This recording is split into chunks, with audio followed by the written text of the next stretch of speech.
ஐயப்பண்ண முன்னாடி வருவார் ஐயப்பண்ணா முன்னாடி சார்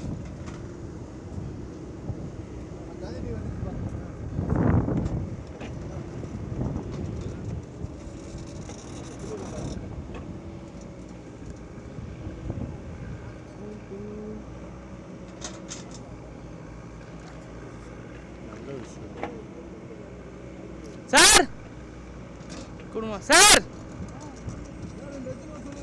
சார் இங்க பாக்குற மாதிரி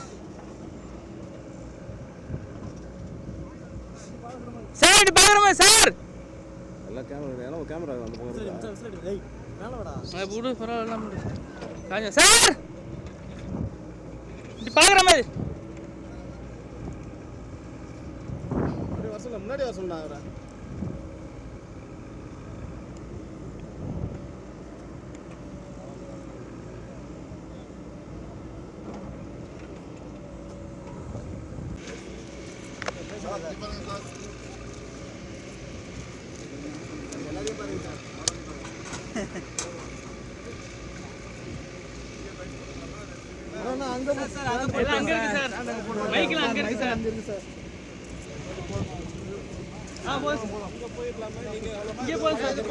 நீங்க போய் பாருங்க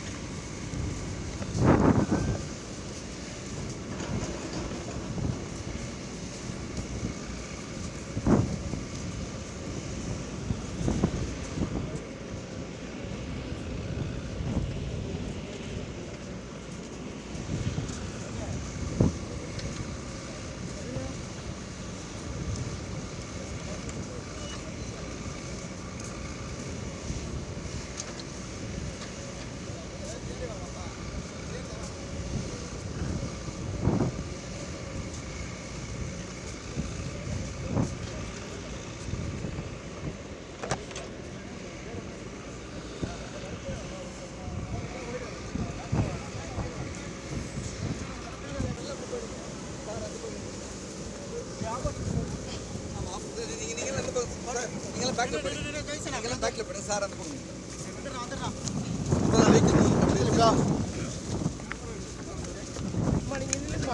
கேமரா இங்க நில்லுங்க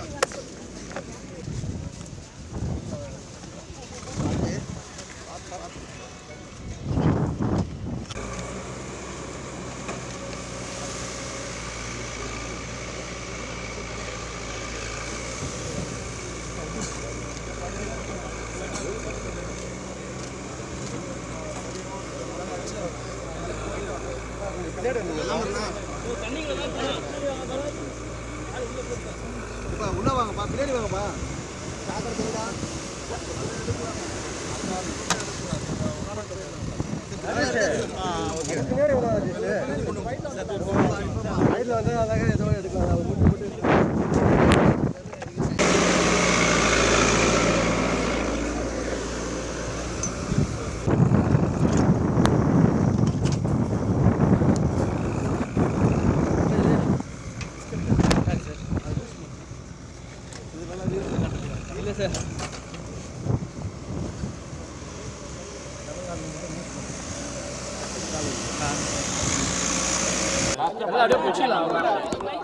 एवरेज कुमुलेटिव சொல்லுங்க ஃபர்ஸ்ட் कुमुलेटिव சொல்லுங்க உன்ன புடிச்சல நான் உன்ன ஜீதா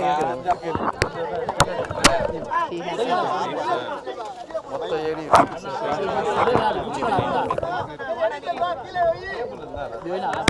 தாதடா எல்லா செத்து இவ்வளவு மில்லியன் கேமரா நான் ஜூம் கதா 122 மில்லியன் மில்லியன் கணக்கு ஓடுடா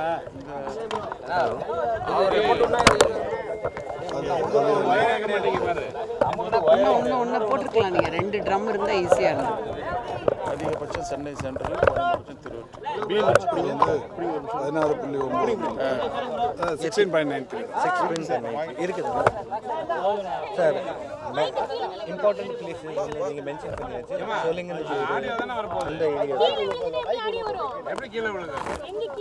ராஜ் டிவி இடம் அவங்க மென்ஷன் பண்ணியாச்சு சார்.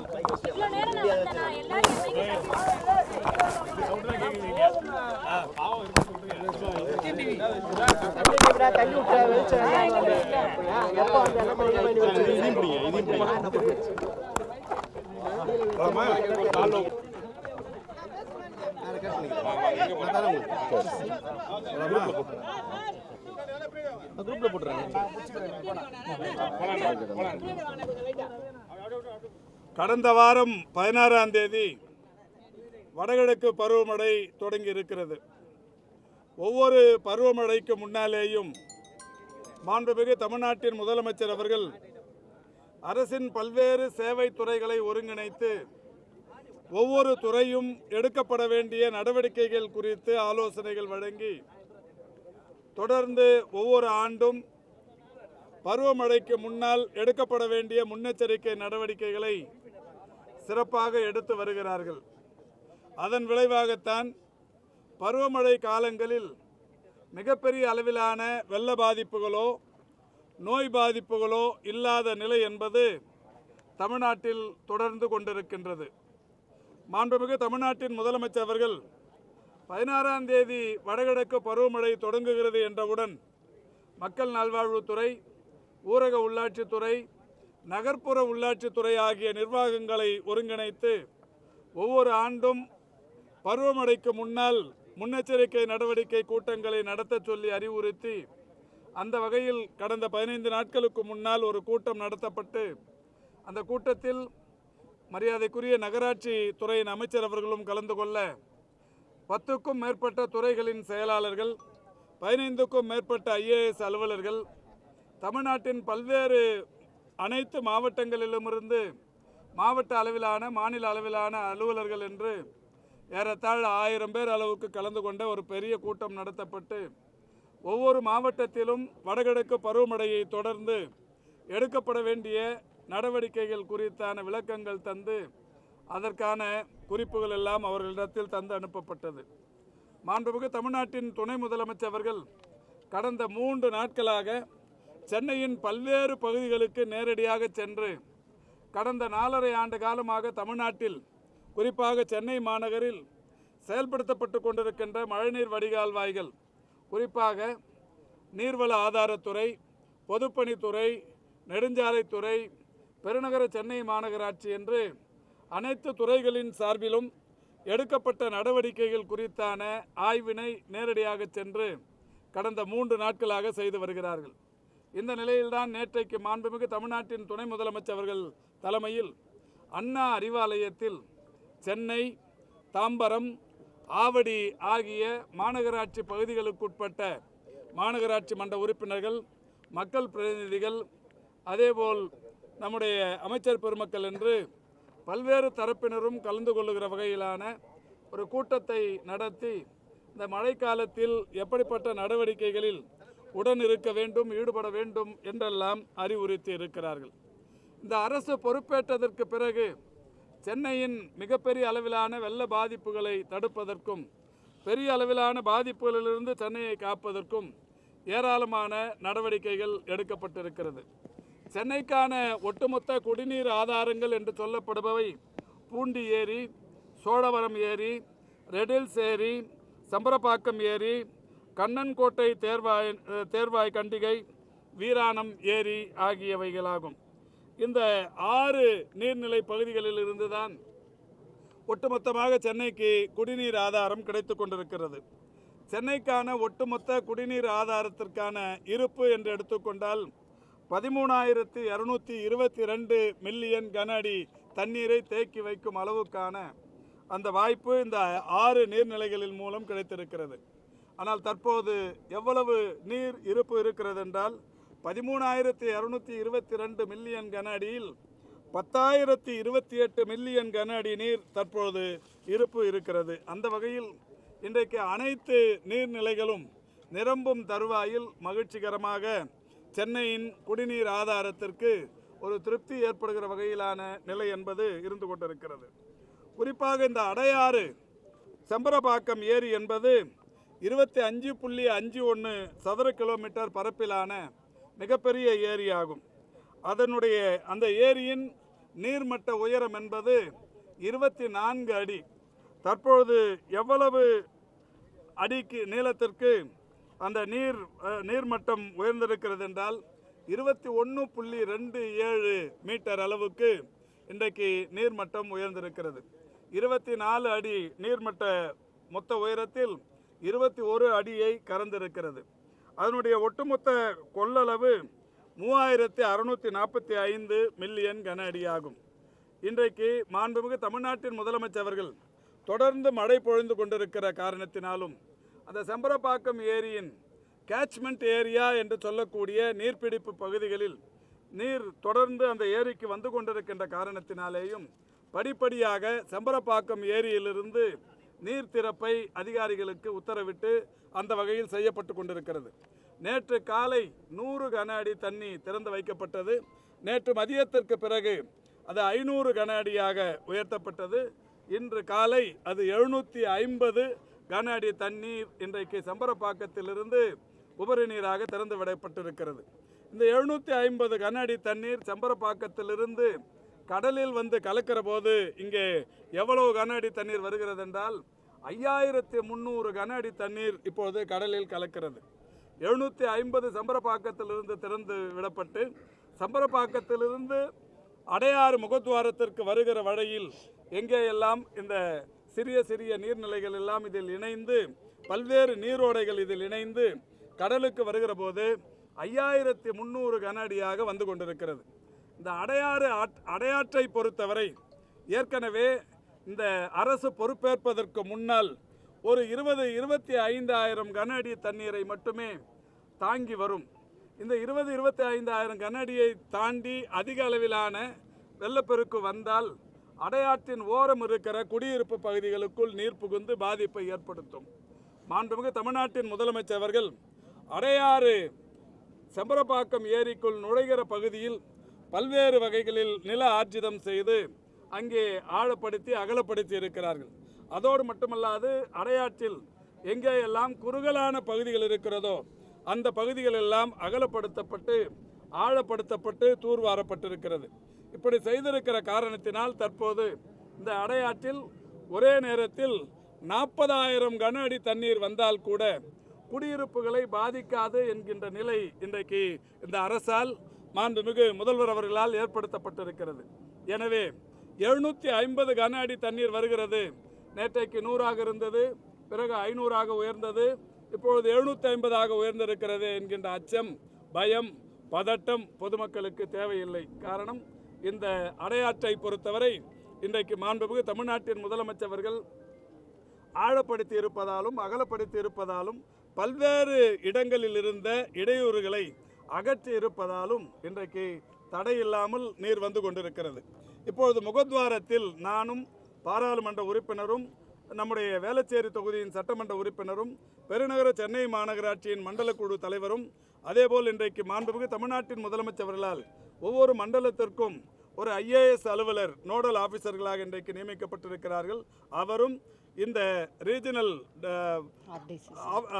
அதாவது RDC என்று சொல்லக்கூடிய ஆணையர் அவர்களும் இங்கே வருகை தந்து இப்பொழுது இந்த முகத்வாரத்தை பார்த்திருக்கிறோம். இந்த முகத்வாரத்தை பொறுத்தவரை 40,000 கன அடி தண்ணீர் வந்தாலும் கடலுக்குள் உட்புகுவதற்கு ஏற்ப ஏற்கனவே 150 மீட்டர் அகலத்திற்கு மட்டுமே கடலில் நீர் கலக்கிற பகுதி இருக்கிறது. அதை இன்னமும் மாண்புமிகு முதல்வர் அவர்களுடைய வழிகாட்டுதலோடு 250 அடி அகலப்படுத்துவதற்கு 3 புல்டோசர்கள் புரோக்ளைன் 3 புரோக்ளைன் இங்கே பணியில் அமர்த்தப்பட்டிருக்கிறது. இதை பொறுத்தவரை இந்த 3 புரோக்ளைனும் இந்த மழை முடிவடைகிற வரை, இந்த வடகிழக்கு பருவமழை முடிவடைகிற வரை இங்கே இதை அகலப்படுத்தி கொண்டே இருக்கும். இப்பொழுது 150 மீட்டர் என்று இருப்பதை 250 மீட்டர் வரை அகலப்படுத்தும் பணி நடைபெற்று கொண்டிருக்கிறது. எனவே இந்த மழை என்பது இப்பொழுதுதான் தொடங்கி இருக்கிறது. 16ஆம் தேதி தொடங்கிய மழை 17லிருந்து நேற்று வரை சென்னையில் பெய்திருக்கிற சராசரி மழையின் அளவு 16.93 சென்டிமீட்டர். 16.93 சென்டிமீட்டர் அளவுக்கு தற்போது சென்னையில் மழை பொழிவு பதிவாகி இருக்கிறது கடந்த 5-6 நாட்களில்.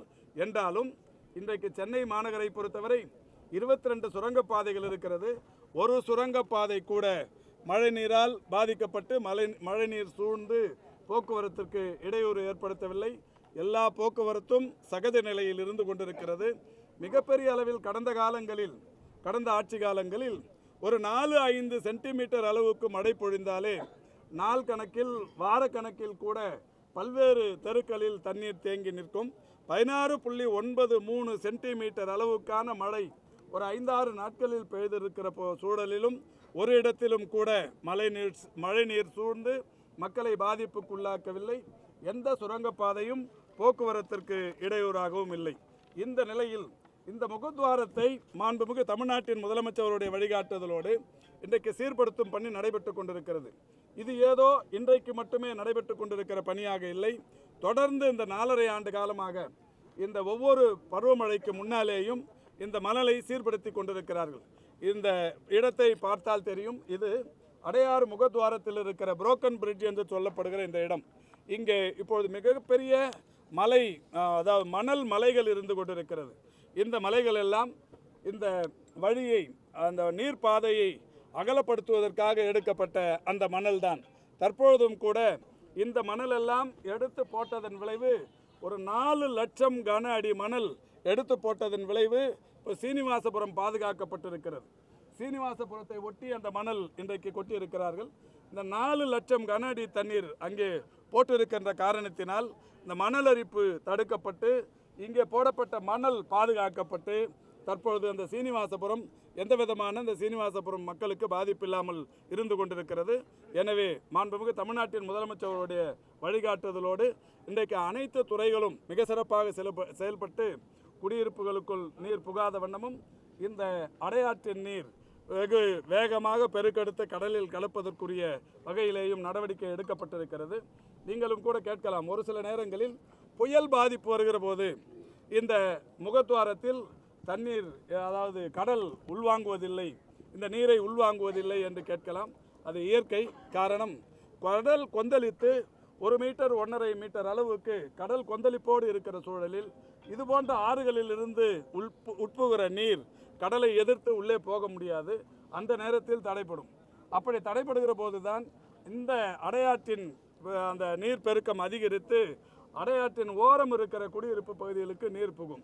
இது சூறாவளி புயல் போன்ற மிகப்பெரிய பாதிப்புகள் ஏற்படுகிற போது, கடல் சீற்றம் ஏற்படுகிற போது மட்டுமே நடைபெறுகிற ஒரு நிகழ்வு. இப்பொழுதெல்லாம் மிக சாதாரணமாக இப்பொழுது 5300 கன அடி தண்ணீர் 5300 கன அடி தண்ணீர் வேகமாக சென்று கொண்டிருப்பதை பார்க்கிறீர்கள். இன்னமும் 10,000 15,000 என்று சம்பரப்பாக்கத்தில் திறந்து விட்டாலும் எந்த விதமான குடியிருப்புகளுக்கும் பாதிப்பு இல்லாமல் கடலில் நீர் போய் சேர்கிற வகையில் இந்த அரசு நடவடிக்கை எடுத்திருக்கிறது. இப்போ மாண்புமிகு தமிழ்நாட்டின் முதலமைச்சர்கள் நல்ல கேள்வி கேட்டிருக்கிறீங்க. 1984-85 ஆண்டுகளில் இந்த அடையாற்றின் ஓரம் வெள்ளத்தடுப்பு சுவர் கட்டப்பட்டு ஒரு சைதாப்பேட்டையில் சாரதி நகர் என்கின்ற பகுதி வரை கட்டப்பட்டது. அதுக்கப்புறம் இல்லை. அந்த அடையாற்று அப்போது கட்டப்பட்ட இந்த 84 கட்டப்பட்ட சுவர் என்பது இப்போ கொஞ்சம் கொஞ்சமாக போயிருச்சு.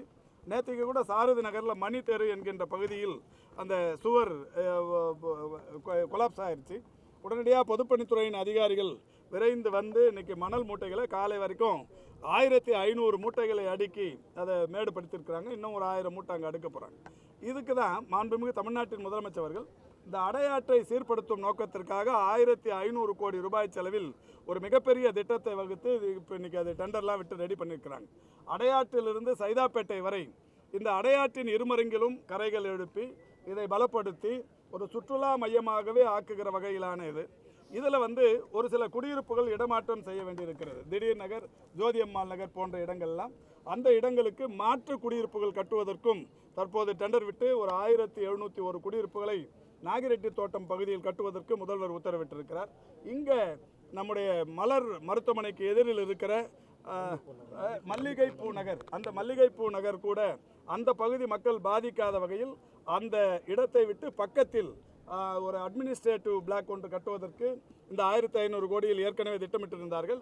அதை பக்கத்தில் கட்டிக்கொள்வது என்றும் மாண்புமிகு தமிழ்நாட்டின் முதலமைச்சர்கள் எந்த பொதுமக்களும் அடையாற்றின் ஓரம் இருப்பவர்கள் பாதிப்புக்குள்ளாக கூடாது என்கின்ற வகையிலேயும் திட்டம் தீட்டியிருக்கிறார்கள். மிக விரைவில் அந்த பணிகள் நடைபெறும். இந்த பணிகள் நடைபெற தொடங்கினால் ஒரு 1.5 ஆண்டுக்குள் அடையாற்றிலிருந்து சைதாப்பேட்டை வரையில் இருக்கிற இந்த அடையாற்றங்கரை இரு பகுதியும் அழகுபடுத்தப்படும், பலப்படுத்தப்படும், சுற்றுலா மையமாகவே மாறும். இது மக்களுக்கு பாதுகாப்பான அமைப்பாக உருவாகும். சார், இப்போ நீங்கள் சென்னை மாநகராட்சியுடைய மேயராக இருந்திருக்கீங்க, அப்போ நிறைய நடவடிக்கை எடுத்திருக்கீங்க. ஆனால் இந்த சாலைகள் அமைப்பில் ஏன் இன்னுமே மெத்தனமாக இருக்காங்கன்னு தெரியல. ஏன்னா ஹைவேஸ் டிபார்ட்மெண்ட் ஆகட்டும், இன்றைக்கி பார்த்தீங்கன்னா மழை தண்ணியே ஒரு பக்கம் நீங்கள் கூடுமான வரைக்கும் வடிச்சிட்டீங்க. ஆனால் அந்த ரோட்டில் இருக்கிற அந்த டேமேஜினால அங்கங்கே மழை தண்ணி நிற்கிது. எந்த இடத்துல குழி இருக்குன்னு ஏன் நெடுஞ்சாலை தெரியும் சரியான முறையில் எது தரம் சரியில்லை. ஒரு துறை இன்னொரு துறையை போட்டு கொடுத்தலாம் எங்களை நீங்கள் செய்தி வாங்க முடியாது. இல்லை நான் சொல்லிடுறேன். இல்லை என்ன சொல்ல வரேன்னா, இன்னைக்கு சென்னை மாநகரில் முதல் ஃபேஸ் மெட்ரோ ட்ரெயின் முடிஞ்சு இப்போ செகண்ட் ஃபேஸ் மெட்ரோ ட்ரெயின் போயின்னு இருக்கு. செகண்ட் ஃபேஸ், தேர்ட் ஃபேஸ்ன்னு சொல்லி இன்றைக்கி யாராவது நூற்றுக்கணக்கான கிலோமீட்டர் தூரத்திற்கு மெட்ரோ ரயில் பாதை வேலைகள் நடக்குது. இப்போ கூட நீங்கள் அண்ணா சாலையில் பார்த்தீங்கன்னா சைதாப்பேட்டையிலேருந்து தேனாம்பேட்டைக்கு 3.2 கிலோமீட்டர் நீளத்திற்கு ஒரு 621 கோடி ரூபாய் செலவில் ஒரு மேம்பாலம் கட்டும் பணி நடக்குது. சைதாப்பேட்டையில் டிராஃபிக் டைவர்ஷனே இல்லாமல், போக்குவரத்து இடையூறே இல்லாமல் அந்த பாலம் கட்டும் பணி நடைபெற்று கொண்டிருக்கிறது.